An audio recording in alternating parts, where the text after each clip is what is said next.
Les cellules souches pourraient révolutionner la médecine. En effet, de nombreux chercheurs tentent de les utiliser pour régénérer et réparer nos organes en cas de défaillance. Alors pour aborder tous ces points, on va avoir ce soir 3 fins connaisseurs de la thématique des cellules souches. Le professeur Nicole Ledouarin, qui est secrétaire perpétuel honoraire à l'Académie des sciences, professeur honoraire au Collège de France. Le professeur Daniel Louvard, qui dirige le centre de recherche de l'Institut Curie et qui est également directeur de recherche au CNRS. Le professeur Claude Hurier, qui est le président de l'Institut Curie, sénateur honoraire et l'un des artisans des lois de bioéthique en France. 3 spécialistes pour aborder toutes ces questions passionnantes. Nous avons 20 000 milliards de cellules, chacun d'entre nous, les adultes de cette salle. Tous les jours, nos cellules meurent, il faut donc les remplacer, ce sont les cellules souches qui les remplacent.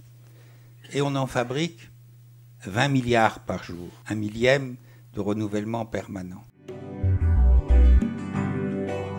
Ce sont des cellules indifférenciées de réserve qui existent dans notre corps et qui renouvellent nos tissus, qui nous rajeunissent en permanence. Pour qu'une cellule reste à l'état indifférencié comme ça, il faut qu'il y ait certains gènes qui soient activés dans ces cellules et qui, en quelque sorte, leur confèrent leur particularité, c'est-à-dire cette pluripotence, et puis aussi qui bloquent le phénomène de différenciation.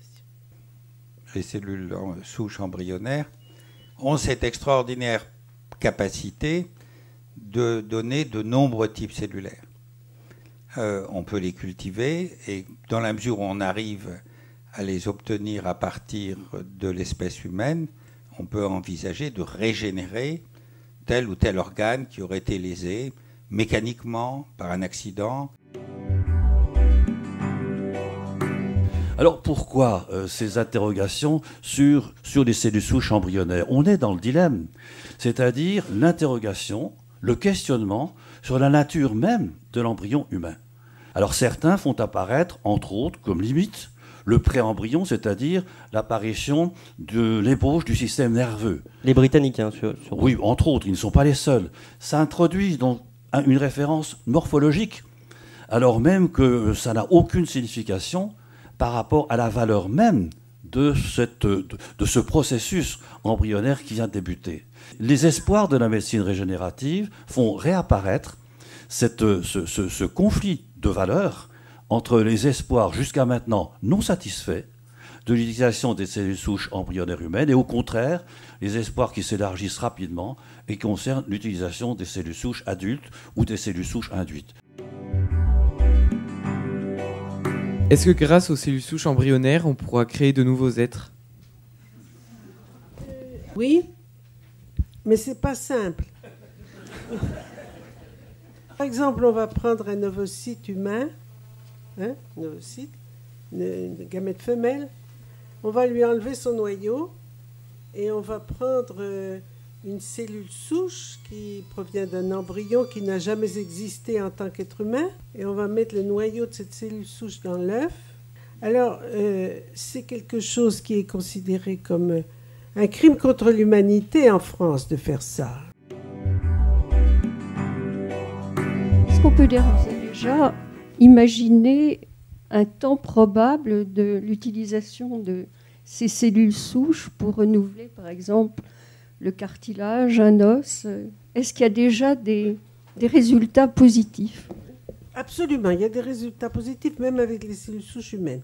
Et j'ai visité, il n'y a pas très longtemps, un laboratoire en Israël. J'ai vu qu'ils arrivent à faire des tendons, par exemple. Vous avez le tendon d'Achille cassé, on peut vous fabriquer un vrai tendon. Et alors, quant au cartilage, oui, très facilement. Alors. Voilà, la cornée marche très bien, c'est transplantable. La cornée transplantable, ça se fait avec des cellules adultes. Oui. Ça se fait avec les cellules limbiques qui sont autour de la cornée. Et en prélevant ces cellules-là, en les cultivant, on arrive, en leur donnant une surface convenable, un milieu convenable, à fabriquer une vraie cornée et ils récupèrent la vue, ils recouvrent la vue.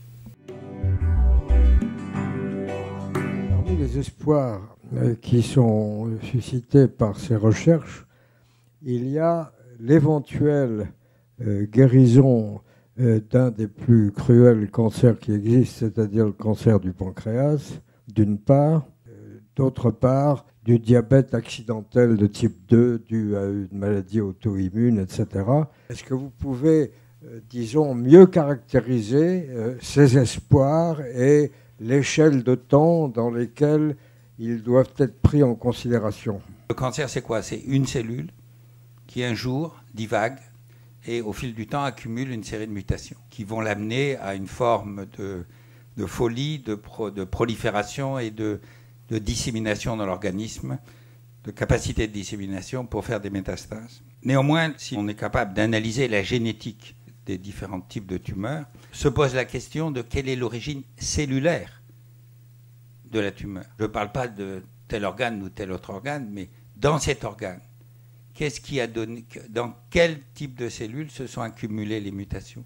Autrement dit, il faut regarder autrement et ailleurs, plus finement, plus petit, et développer des médicaments, des drogues, qui vont détruire ces cellules à la racine, comme un jardinier doit arracher le chardon jusque sa racine s'il ne veut pas récolter un champ de chardon. Et pour le pancréas, comme pour d'autres tumeurs pour lesquelles nous n'avons pas de solution, c'est une voie de recherche nouvelle qui permet de regarder sous un autre angle ce qu'on n'a pas regardé jusqu'à présent.